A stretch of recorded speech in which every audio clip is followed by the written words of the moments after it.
All right, so what I did is I went to the Facebook group. Oops, the Facebook group for Disc Golf Ranchman. I went to see if anybody had any questions. So we're gonna see who has some questions so far. See, Paul Martin asks you guys, what is the best place that you've all have eaten while on the road? All right, have you guys ever, this is a finger roll. Number one consensus. Layup. Already we know. Too easy. Like, yeah. It's Prejean's. Lafayette, Louisiana. Yep.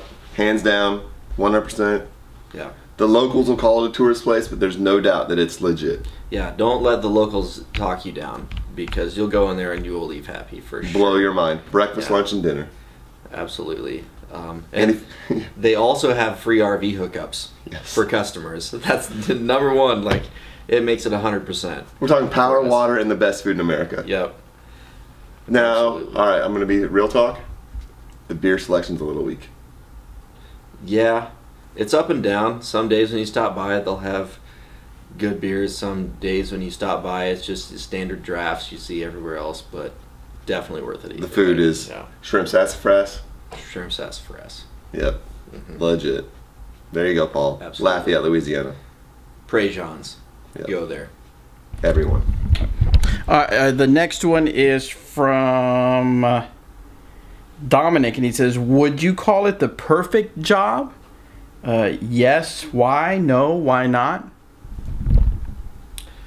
That's a tricky question. Tricky question. Perfect job. Is there such thing? No. Probably not. For me, it's a great job because it allows me, I go and I hit it hard on the road for a long time, and then I'll get, X amount of time off, and when I'm back home, I end up seeing friends and family more than I would if I was working a standard 9-to-5 job. And also, then when I'm on the road, I'm meeting lots of cool people and I'm having fun, and I'm part of something that I really care about, which I think is number one for me. Taking pride in my job and having something that is fulfilling. So I guess it's as close as, in my mind, as I can come to the perfect job. Yep, I agree. This is an unbelievable question. We literally had this conversation as we drove from dinner to the hotel tonight. That's true. Like, this is unbelievable. I don't think there's a perfect job, because I think perfect is perfect and it's unattainable, but it is the job that I want. And Chris and I are in a unique situation that we both live in tourist destinations, more or less. Chris is on a mountain, I'm on the beach, and so I can repeat Chris, but I won't. It gives me flexibility to where I can, now that I've done this for a number of years, my family knows how to schedule our lives around those hard weeks where we're on the road hard, and then I know that we're going on vacation essentially a couple weeks a month. Like, we're going to be at the beach, we're going to travel, we're going to do stuff. I mean, not vacation, but we're scheduling fun, and we're, and then we go to work. Yep. Like, can I say one thing real quick? Chris got to schedule an igloo building trip for his time off this winter. Yeah, I had. I mean, come on. It was like 3 days when I went back, but yeah, it was an igloo building trip, camping in the mountains. I also got a ski day in, and that's just the stuff I'm able to do. Yeah. You hit it hard, really hard doing one thing, and you just hit it really hard doing another thing, and that's a lifestyle that I've came to embrace, and I really enjoy doing it. Yeah, very thankful for. And we get to support the people we love to support. Yeah. Let's see, Brahm wants to know, American or Canadian beer? American. Whoa. Yeah. From my experience right now, I have to say American. Yeah, I'd be happy to, any Canadian beer sponsors that are watching now, I'd be happy to do some send us test free drives. samples. Yeah, yeah, we have the test drive on the RV. You can show up to the RV and throw any Frisbee you want. Let's test drive some Canadian beers. Yeah. Throw a beer, I think that's a great deal. We'll do that deal for anyone who wants to come. Yeah. All right, who has, let's see, Ryan asks, who has been the most welcoming city for the Chasin the Change tour?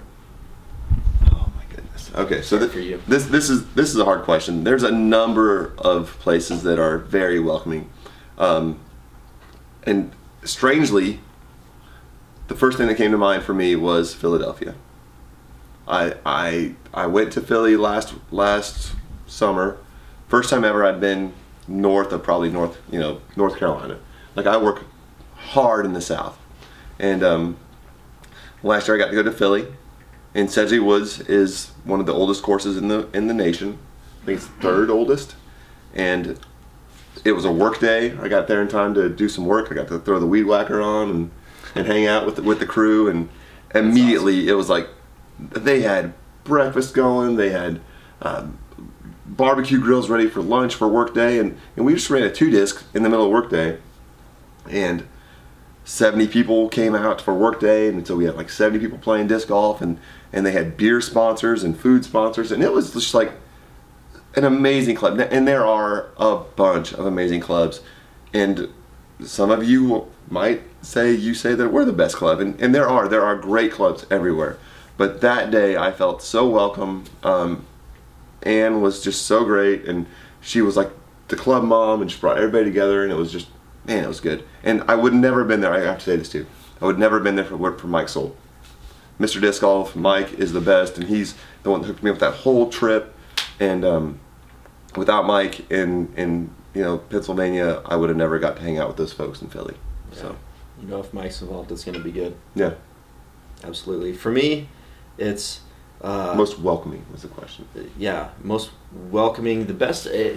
And there's really nothing that sticks out, but the best vibe I get, and I've been there twice, is in southern Colorado, way down at the basically southernmost point of what's called South Park, is Salida and Poncha Springs area. Right there, 2 towns really close to each other. The disc golf community there, everyone is so happy. The first time I showed up, everyone was blown away, that an RV was in their town. They were so welcoming, and just everyone comes up and praises you. And then, the second time I come through, they had twice as many players. Everyone's so psyched. You can tell they spread the word. And it was just one of those places where I can feel the disc golf community growing each time I go through. And each time the vibe is getting bigger. And for me, that's something that I really like to be a part of, because no driver had ever stopped through there, and seeing it grow as you go through and everyone being so happy, in my mind it sticks out.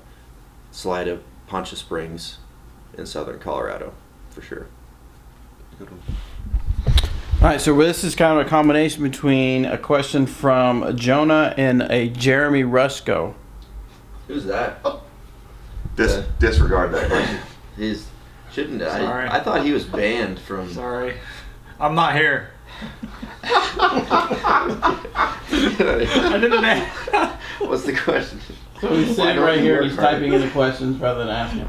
So anyway, so the combination is Jonah wants to know, what do you hate most about being on the road? And so Jeremy's point was, everyone thinks that driving around and being on a dynamic disc RV, or being a dynamic disc RV road warrior, must be the best thing ever.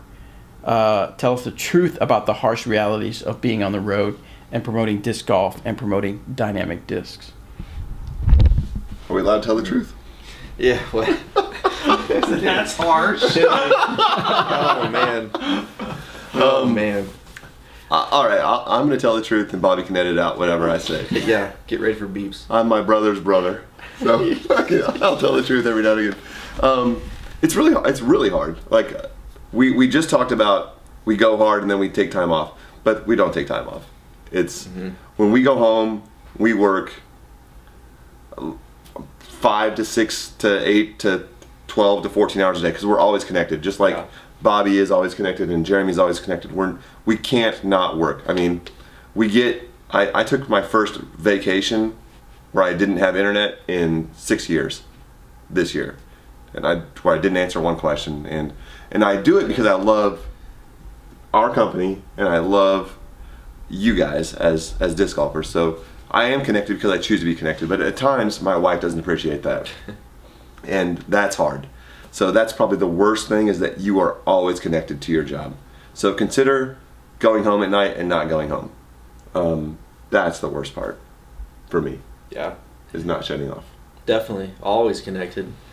Like even when I say I go on ski trips, when I get on the lift, pull out my phone. I got about 5 minutes to look through emails, and then maybe while I'm on the lift, I get that email that's like, "Oh no," or something like that. And honestly, I gotta get off the lift and ski to the side, and I'll go sit and hide in the trees, and I'll try to punch, and before my phone freezes because of the cold and shuts off, and I get super angry, and then I have to ski down to the lodge. But that's all that.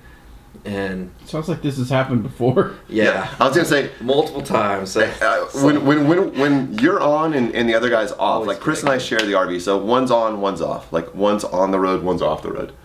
I fully expect when I'm off the road or if I'm on the road that I should be able to communicate with Chris like we're both working. So and vice we versa. we each share that pressure. If one of us needs something because we're sharing a schedule, we're sharing a year. If one of us doesn't respond to the other, it's interrupting that day's workflow. Yeah, it's the always being on. So, and we care about each other, so we both are attached to that responsibility. Yeah. But at the same time, always being on has its rewards. At the end of the day, you're like, yeah. There you go. I totally got it done today. Yeah. There's really good days like that. Yeah.